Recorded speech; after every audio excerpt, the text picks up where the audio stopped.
জাপানের টোকিওতে মালয়েশিয়ার সাবেক প্রধানমন্ত্রী মাহাথির মোহাম্মদের সঙ্গে সৌজন্য সাক্ষাৎ করেন প্রধান উপদেষ্টা প্রফেসর মোহাম্মদ ইউনুস। বৃহস্পতিবার টোকিওর ইম্পেরিয়াল হোটেলে নিক্কে ফোরামের সাইডলাইনে বাংলাদেশের আসিয়ান সদস্য হওয়া রোহিঙ্গা প্রত্যাবর্তন সহ নানা বিষয়ে কথা বলেন তারা। পরে জাইকা প্রেসিডেন্ট তানাকা আকিহিকোর সঙ্গে বৈঠক করেছেন প্রধান উপদেষ্টা। এ সময় মহেশখালী মাতারবাড়ি সমন্বিত উন্নয়ন উদ্যোগে সহযোগিতার জোরদারের আহ্বান জানান তিনি, আর সহযোগিতার আশ্বাস দিয়ে দ্রুত প্রকল্প বাস্তবায়নের তাগিদ দেন জাইকা প্রধান। এর আগে তোশি কাইকান কনফারেন্স হলে জাপানে ক্রমবর্ধমান কর্মী ঘাটতি পূরণে বাংলাদেশ থেকে 5 বছরের মধ্যে 1 লাখ প্রশিক্ষিত জনবল নিয়োগ ও ঢাকায় প্রশিক্ষণ কেন্দ্র স্থাপনে 2টি সমঝোতা স্মারক সই হয়।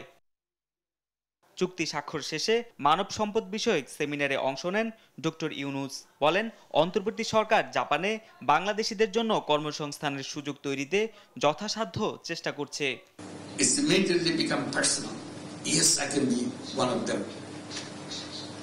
So this is the beginning of that chapter, opening of that chapter. So that makes me extremely happy that we can do it together.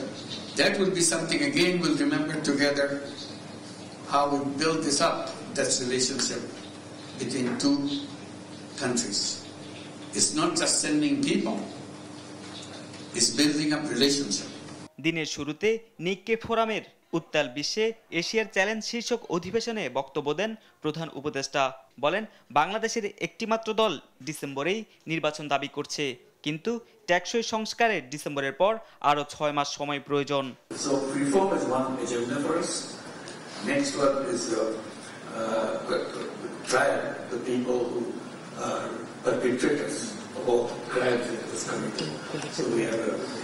International tribunal to try the whole criminals. So this is number 2. Number 3 is election, finally the election. So we have been explaining to people the election will be held between end of this year in December or maximum of June. মানুষের ন্যায় বিচার নিশ্চিত এবং গণতন্ত্রে মসৃণ উত্তরণে অবাধ, সুষ্ঠু এবং অন্তর্ভুক্তিমূলক নির্বাচনের প্রস্তুতি চলছে বলেও জানান ডক্টর ইউনুস। তারেক মাহমুদ সুজন, দেশ টিভি, ঢাকা।